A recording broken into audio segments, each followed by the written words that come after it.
Drug drug नहीं तेज देह जब डगमग पग पग मग मग अलग परम चक चक मुख दंत वचन जब फग फग तो जम अनुचर लग भग जगरम। अब तो भगवद भज चेत सुभग नर जग भर पिंगल सुयश अचल प्रसरे झटपट मन चेत कपट तजी खटपट काल न फट सिर झपट करे। अब तो भगवद भज चेत सुभग नर जग भर पिंगल सुयश अचल प्रसरे।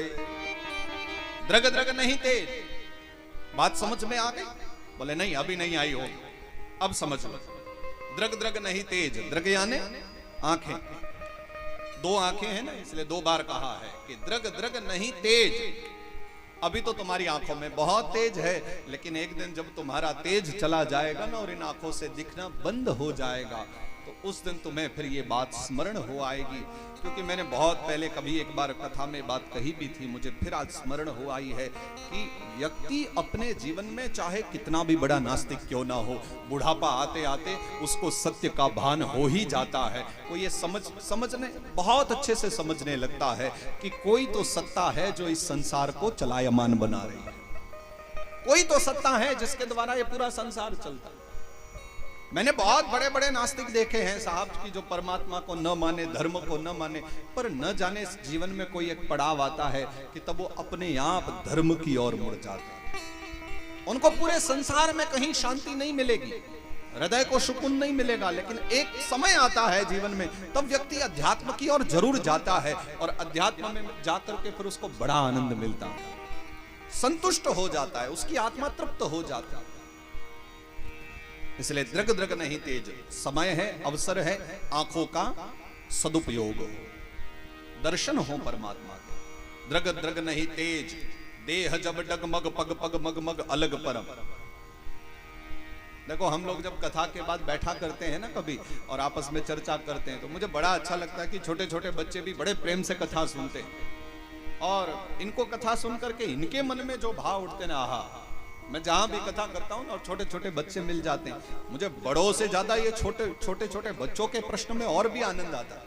ऐसे ऐसे अद्भुत प्रश्न किया करते हैं। तो फिर एक बार हम बैठे थे तो एक बच्चे ने ऐसे मुझसे बड़ी प्यारी बात कही। मैं कह रहा था कि भैया बुढ़ापे में समय के साथ आंखों की रोशनी कम हो जाती है, इसलिए समय रहते खूब परमात्मा का दर्शन करो। तो एक वो छोटे से बच्चे ने मुझसे कहा था, बोले गुरुजी चिंता की बात नहीं, हम तो चश्मा लगा करके भगवान को देख लेंगे। बुढ़ापे में कमजोर भी हो गई आंखें तो चश्मा लगा लेंगे, लेंस लगा लेंगे, लेकिन फिर देख लेंगे।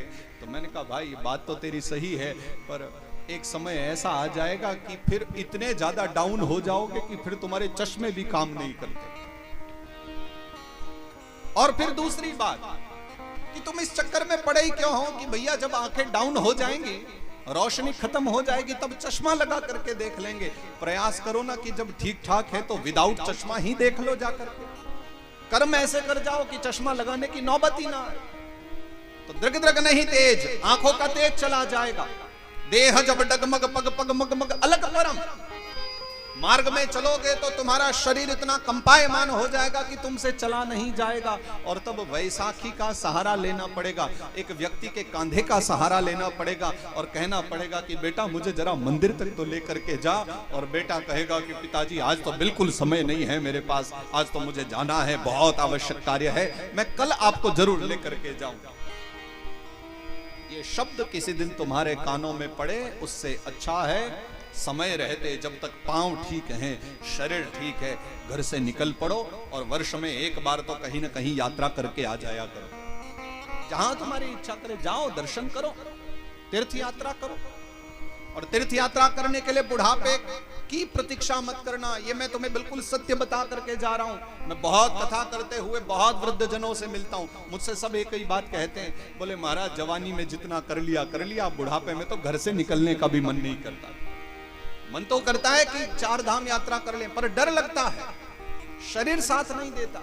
इसलिए जब तक शरीर तुम्हारे वश में है तब तक कर लो जितनी यात्रा करनी है। फिर तो देह जब डगमग पग पग मगमग अलग परम, चक चक मुख दंत वचन जब फग फग।